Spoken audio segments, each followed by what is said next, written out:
Ayo, marilah makan sekali. Dah lah, kursi tu je aku biar makan bawah lah. Duduk ya.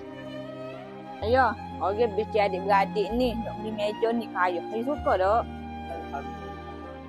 Itulah pengorbanan seorang ayah sanggup beralah demi anak-anak.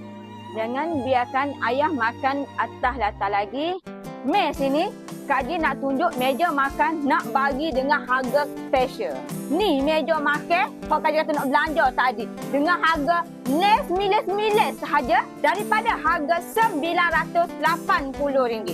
Harga belanja ni Kak Ji buat pada 14 hari bulan 3. Hari Jumaat ni dah kita buka selama 4 jam sahaja daripada pukul 9 pagi hingga 12 tengah hari. Di jualan meja khas buat ibu ayah. Belanja di Perabot Bacok sahaja. Harga belanja ini telah untuk 5 set sahaja. 1 set untuk 1 keluarga. Tiada penghantaran. Yang penting kena walk in ke Perabot Bacok. Pakak mari belakang deh. Hari Jumaat ni selama 4 jam sahaja daripada pukul 9 pagi hingga pukul 12 tengah hari. Jangan lupa support perniagaan Bumi Putra. Jumpa nanti. Okey, bye-bye.